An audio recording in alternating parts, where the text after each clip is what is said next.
مرد کو اللہ نے قوام بنایا ہے تو وہ قوام ان معنوں میں ہے کہ وہ آپ کے لیے رہبری کرتا ہے، آپ کی نگرانی کرتا ہے اور آپ کی ضروریات کو پورا کرتا ہے۔ اللہ نے ان معنوں میں جھگڑا ہی نہیں ہوگا، اور وہ گھر جاتی جب بھی شوہر سے کوئی بات خراب ہوتی ہے وہ دانتوں کے نیچے اس تعویذ کو دبا لیتی زور سے۔ انہوں نے کہا کہ بھائی اے میری بہن میری بیٹی، میں نے تجھے کچھ نہیں دیا، میں نے جو دیا وہ خالی کاغذ تھا، اصل جو مسئلہ ہے وہ تیری زبان کا ہے۔ کاٹ لیں گے کہ آپ کچھ کہنا چاہ رہے تھے۔ جی بالکل، وہ جو موضوع تھا ہمارا، اس موضوع پر ایک بہت اہم بات یہ ہے کہ اللہ پاک نے قرآن پاک میں ارشاد فرمایا ان المسلمین والمسلمات والمؤمنین والمؤمنات، تو یہ ایک طویل آیت ہے، اس کا ترجمہ صرف عرض کر دوں کہ اللہ پاک نے یوں عورتوں کو مخاطب کر کے کہا، اور مسلمان مرد اور مسلمان عورتیں، اور مومنین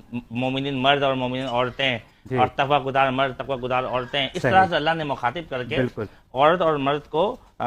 مطلب اس طرح سے مساوی بتایا کہ اعمال کے اعتبار سے، چیزوں کے اعتبار سے اللہ تعالیٰ کے نزدیک اگر کسی کو حیثیت اور اہمیت حاصل ہے تو وہ تقوی ہے، اور بقیہ یہ دنیاوی معاملات ہیں اور چیزیں ہیں جس کو مرد کو اللہ نے قوام بنایا ہے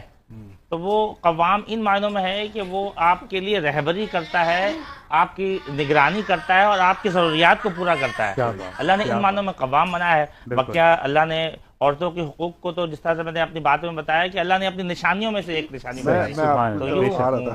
سوال لے کر اگر میں آپ کی طرف آ رہا تھا کہ آج کل معاشرے میں آپ دیکھتے ہیں کہ جھگڑے میاں بیوی کے درمیان اور گھریلو ناچاکیاں بہت زیادہ بڑھ گئی ہیں، چھوٹی چھوٹی بات پر چڑچڑاپن آ گیا ہے، بہت سارے مسائل ہیں اس کے پیچھے، لیکن شرعی لحاظ سے اس کا حل کیا ہو سکتا ہے اور یہ مسئلہ ہوتا ہی کیوں ہے؟ اس پر بھی قرآن مجید نے ہمیں بہت زبردست رہنمائی دی۔ سورۃ النساء کی آیت نمبر 35 میں یہ بات موجود ہے، اور اگر میاں بیوی کے درمیان تمہیں جھگڑے کا خوف ہو تو ایک منصف مرد کے خاندان سے اور ایک منصف عورت کے خاندان سے اس کو جمع کرو، اور یہ اگر انصاف کرنا چاہیں گے، اگر یہ صحیح فیصلہ کرنا چاہیں گے، مفہوم عرض کر رہا ہوں، تو اللہ پاک ان میں موافقت عطا فرمائے۔ تو اگر اللہ نے تو بتا دیا کہ بھائی دنیا میں آپ ہو، زمانے کا سامنا ہے، چیزیں آپ کے ساتھ چلیں گی، لیکن جب کبھی ایسا ہو تو دو منصفین بیٹھ کر انشاءاللہ حق کی بات کریں گے، اور اللہ نے چاہا تو وہ معاملہ بہت افہام و تفہیم سے حل ہوگا۔ اچھا، لڑائی جھگڑے کی بنیادی وجہ کیا ہوتی ہے؟ مجھے ایک بات یاد آ گئی، اس کو کیا کہیں گے، فکشن کہیں گے یا